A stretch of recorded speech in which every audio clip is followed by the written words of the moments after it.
কাঁচা আমের আমসত্ব এরম বা বানাইলে হইব কাঁচের মতো স্বচ্ছ পানি গরম হওয়ার মতো সহজ রেসিপিতে কাঁচা আমের আমসত্ব। ফ্ল্যাশব্যাক।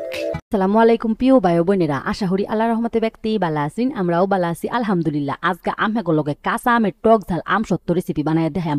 ওক করে পানি গরম হওয়ার মতো সহজ রেসিপিতে। এই গাছের আম পাকলে পরে খাউন জানা জয়রা জায়গা পুহে ধরে এলাক গাই চিন্তা করছি এই গাছের ব্যাগ আম দেহাইরা ওই অকরে আচার বানাম কাঁচা থাকতে থাকতে ওই গাছের টাটকা টাটকা আম পাইরা আইনা অকরে সিলবার বয়ে পড়ছি। আমসত্বের রেসিপিটা আমার শাশুড়ি মায়ের অনেক প্রিয়, অনেক পছন্দ করে। ওক করে মনে হয় সারা বছর জুইরা ওই ফ্রিজে রাইকা দে।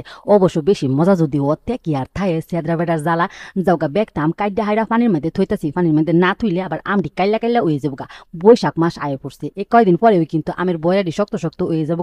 হেবালা আর আচার দেহারা শান্তি পাওয়া যেত না, কাটতে অনেক কষ্ট হয়ে যাবো। দেখছি নিবালা ওকরে গুড্ডে গুড্ডে হইরা কাইট ডালছি। করা আম কিন্তু ওকরে হিসতেও সময় লাগে না। লড়ার মধ্যে দেহারা দেয়া দিচ্ছিল লবণ, দেহারা একটুখানি পানি দেহারা বালা হইরা হিজা এলাম। পানিটা কিন্তু বালা হইরা ওই দিছি। অকরে যে অল্প দিছি হিরুম কিন্তু না, অকরে লবণটা লাইরা সাইরা দেহারা ডাইকা দিছি। যখন অকরে থেইতা থেইতা আইসে একটা চামচ দেহারা অকরে গুইট ডালছি। গুইটটা হাইরাই যে সুগাডি আছে বয়রার শক্ত শক্ত অংশ হেটা অকরে সাইকা রাইকা দাম। আর ছিল পিউর যে রসটা হেরা দেহারা ওই আমসত্বটা বানায়াম। আমসত্ব কিন্তু কম বেশ ব্যক্তি ওই বানা। অবশ্য আমারটা তো সহজ রেসিপি, যার রেসিপি আমার লগে মিল লাগেছে তারা অবশ্যই কইনছে। ওহনে কয়েকটা পাঁচফোড়ন আর হুক না মুষ্টি বালা হইরা টিল্লা লয়াম, মশলাটি বালা হইরা গুড়া হইরা লায়াম। আর হুক না মুষ্টা একটুখানি আস্তে আস্তে রাহাম। আমের লড়াটা আবার চুলার মধ্যে বয় দেহাইরা আমের মধ্যে দেয়া দিছিল চিনিটা একটু বেসাইয়া ওই দিন যে খাইতে বেশি বাড়া লাগবো। পাঁচফোড়নের গুড়া আর হুক না মুচের ফাহি একটুখানি ফুড কালার দেহারা বালা হইরা মিশাই এলাম। আমি যেহেতু ভিডিও হরি সুন্দর দেখা যাওয়ার লেগে ফুড কালারটা ব্যবহার করি। বাইক যখনে বানাইবেন ফুড কালার দেওয়ার কোনো দরকার নাই, স্বাদ তো আর পরিবর্তন ও না। একটা স্টিলের থালির মধ্যে থইয়া হারা যখন দেখবেন যে অস্তে অস্তে গড়ায় গড়ায় পড়তাছে তখন ওই বুঝবেন ওয়ে গেছে বাস।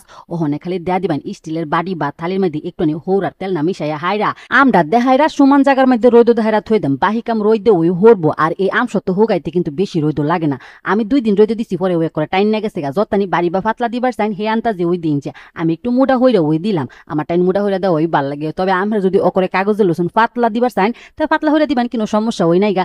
যাওগা আরেকটা বাড়ির মধ্যেও দিলাম, অনেকখানি ওই বেশি হয়েছে। তবে মনে হইতাছে এই স্টিলের বাড়ির মধ্যে দেখারা কুলার মধ্যেও দিন যাবো। আমার আম্মা জানতে দেখতাম কুলার মধ্যে দিত, অকরে বুঝতাম সত্য হইতো। আর হে আমসত্বের মধ্যে সুন্দর দাগ দাগ পড়তো। অকরে স্টাইলিং এটা একটু পাতলা হইরা দিলাম। পাতলা হইরা যেটা দিছি অকরে আয়না লসুন ওই থাকবো। ওখানে খালি জাস্ট 2 দিন রইদে দিছি, দেখুনি বেলা কত সুন্দর বা হুগাই গেছে। আর কালারটা যে দিছিলাম অনেকটাই হালকা হয়ে গেছে। আমি কিন্তু অল্প কালার ওই দিছিলাম।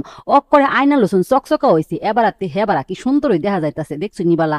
আমি জাস্ট খালি এইবার উড়াইয়া হাইরা আর টান দিছি তে ওই কত সুন্দর বা উড়াই গেছে মিস হচ্ছি। আর কয়েকটা বেশি হইরা ওই দেওয়ার দরকার আছেন। পাড়ার ব্যক্তি ওই কইতাছে উমায়া কত সুন্দর আমসত্ব বানাইছে। ব্যক্তির একটু একটু বাখরে দিছি। যেদিন গা আমসত্বটা বানাইছিলাম সেদিন গা অকরে অনেক রোদ আছেন। পরের দিন হাফবেলা রোদের দেখাইরা ওই আমাগুলোকে পরিবেশন হইরা দেখাইছি। দেখছি নিবালা কত সুন্দর হইছে। দেখতে যেরকম সুন্দর হয়েছে খাইতেও কিন্তু অসাধারণ। এটা তো আর আমাগরটা কম লাগতো না, কারণ আমরা নিজেরা তো বানানি পারুন। আমার রেসিপি ফলো হইরা অবশ্যই বা টেরাই হইরা দেখুন যে দেখছি নিবালা এটা কিন্তু কুলার মধ্যে দিছিলাম। আমি সুন্দর হইরা সাইডটি কাইটটা আগে খায়া লইছি। কত সুন্দর ডিজাইনিং হইছে। কাঁচা আম থাকতে থাকতে অবশ্যই এই রেসিপিটা টেরাই হবেন, নইলে কিন্তু পরে পস্তাইবেন। অবশ্য পানহা আম দেহারাও কিন্তু আমসত্বটা বানান যায়, তবে কাঁচা আম দেহারা বানাইলে টক টক একটা সুন্দর একটা ফ্লেভার আয়ে। আমার টাইম অনেক বেশি ভালো লাগে। সেদা বেটার খাওয়া দেখা অনেকে মনে হতারুন বেটেন মানুষ চুক্কা খা, সেদা বেটাও কিবা খাইতেছে এলাগে তো বেটারে সেদা বেটা রাহি যাওগা। কাঁচা আম ফুরায় যাওয়ার আগে অবশ্যই আমসত্ব বানাই দেখুন যে। আল্লাহ হাফেজ।